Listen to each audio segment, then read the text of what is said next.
Have you ever heard the story of a saint and been so amazed that it just leaves you in awe? One that inspires you to start developing your relationship with God on a deeper, personal level. However, you realize that some of these things just seem impossible to do. And as you start pondering on all these wonderful and amazing things and trying to figure out how to devote your life more to God, you start to think of a cuisine or a simple dish that just sounds absolutely delicious. Yeah, me neither. But fear not, or maybe a little, as we journey together on this wonderful history of Catholic saints, while trying to learn of different recipes that in some way or somehow share similarities with them. I'm Jacob, and welcome to Feast Days.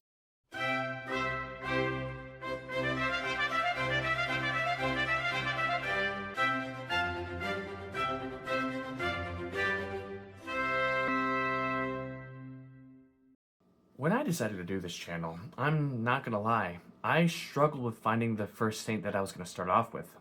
With over 10,000 declared Roman Catholic saints, it was kinda overwhelming. But after pondering on it and talking to my wife multiple times, one saint just kept coming back to the table. And in reality, this one should have been a no-brainer.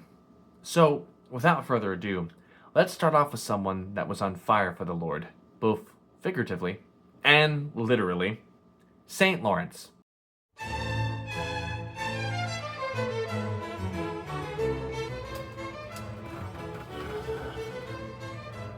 There we go. Now, unfortunately, not much is known about St. Lawrence, and what we do know about him mainly comes from the writings of St. Ambrose, St. Augustine, and the poet Prudentius. That being said, St. Lawrence was born in the city of Huesca, in the autonomous community of Aragon, Spain, on December 31st, 225 AD. Get out of here! Sorry, that guy shows up randomly sometimes, and it's just, don't worry about it.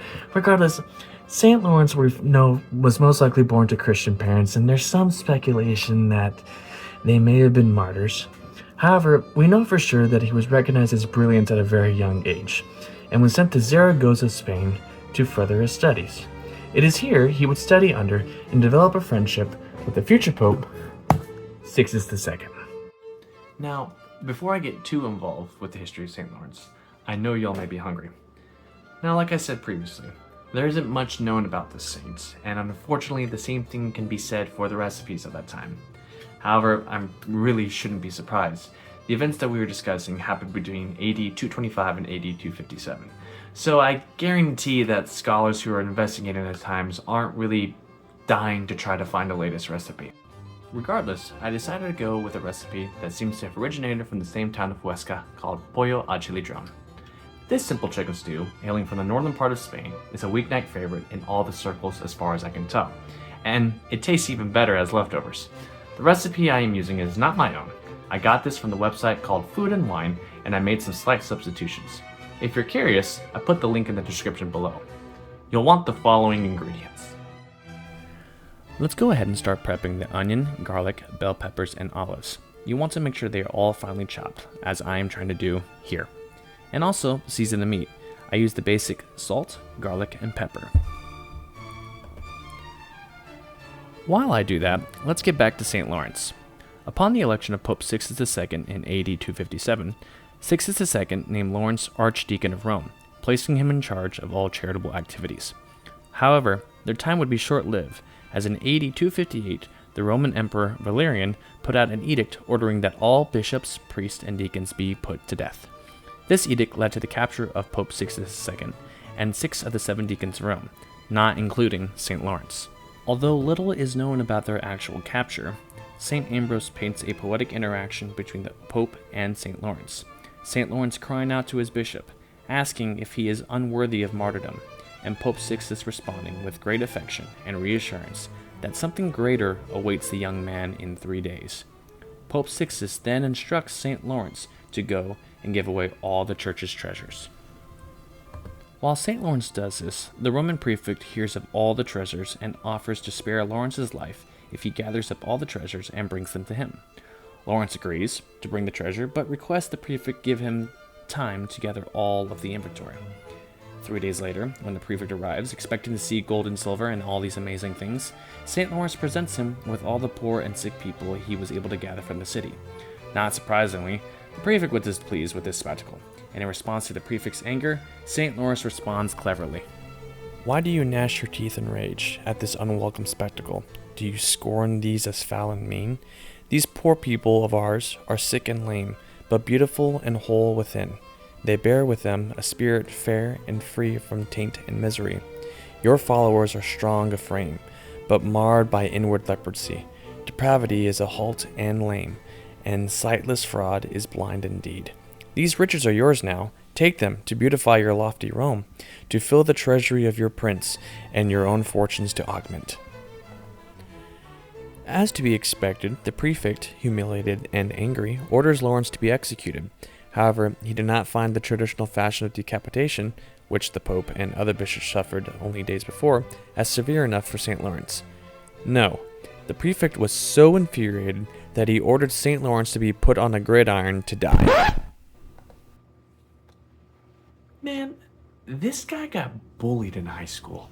As the flames burned hot, God gave St. Lawrence the grace to withstand the pain and even crack jokes in the midst of his execution. This grace left us with the famous quote that we all know, "This side is well done, flip me over." Yes, that is right.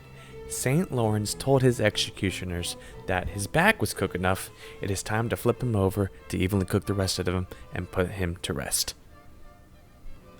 Well, this would explain why St. Lawrence is the patron saint of cooks and comedians. Anyways, I hope that was enough time for you to chop your vegetables and season your meat properly.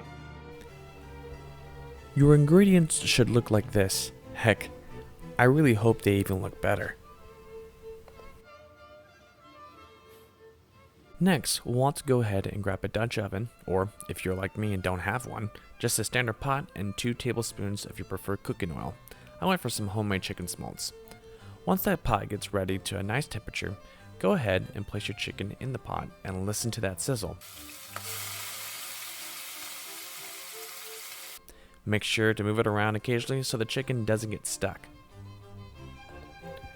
Now, when the downside gets a nice golden brown, just like St. Lawrence, that side is done, flip it over. What did he say? Okay, yeah, well, anyways, flip the chicken and proceed to cook on the other side until it gets to the same golden brown color. Once the chicken is done, remove it from your pot and place it on a dish to the side. Make sure to leave the chicken drippings in the pot, as this will help us with adding flavor. You will then want to add your chopped onions and salt. Stir occasionally and cook until they are golden brown and translucent. If you see that you have stuff stuck to the bottom, like I did, add just a little bit of water to help loosen what is stuck and mix in with the ingredients.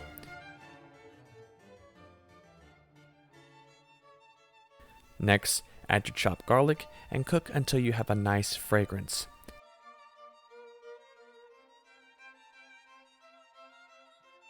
Then add your bell peppers, cook, and stir until they are soft. This could take anywhere from 5 to 10 minutes.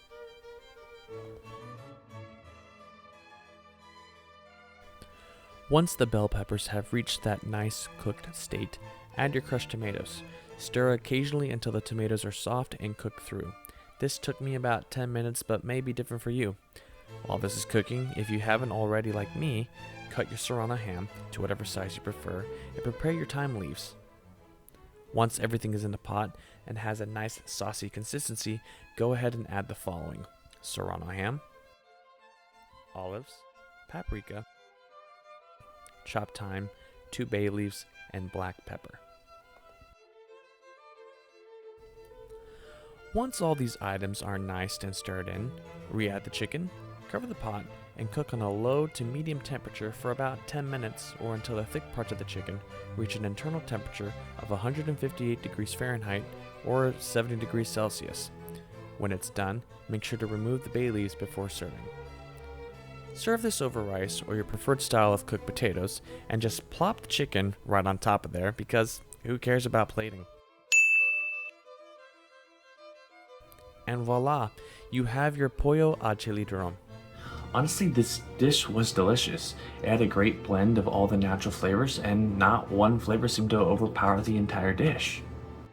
There was a nice, warm, and smoky finish to it, and what I appreciated the most was the little acidity from the black olives, and it all came together to complement the chicken.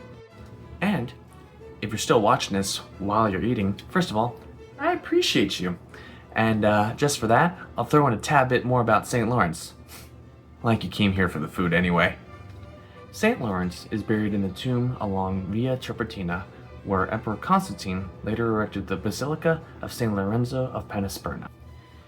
He has also been attributed to more than a few miracles, one of which was a priest named Father Sanctulus who was rebuilding a church to St. Lawrence after it had been destroyed in an attack. Father Sanctulus had hired workers and realized he did not bring enough food to feed them all. He prayed to St. Lawrence for help, and he ended up finding one small loaf of bread in a basket. Knowing that this wouldn't be enough to feed the men, he kept up his faith and fed the workers on the single loaf of bread and kept them fed for all 10 days. However, despite having these fascinating and interesting stories that have been passed down to us throughout the years, we still have our, unfortunately, Debbie Doubters and losers out there. There have been more than a few scholars that have doubted the accounts of St. Lawrence, mainly because decapitation was the main method of execution back then. One of their more convincing arguments is a possible error in the recorded transcript. Side note, I apologize to you Latin fanatics out there for what I'm about to say. Instead of the Latin phrase passus est, meaning he suffered, they believed the P was lost, so it read assus est, meaning he was roasted. Despite their arguments, many people still believe in the story and go make pilgrimage to the burial site and go see what is believed to be the actual gridiron used in the execution. And honestly, why not believe in this story? Crazier things have happened, and many credible people treat this story as a fact. Nonetheless, I'll end this mealtime with a prayer of St. Lawrence that I found.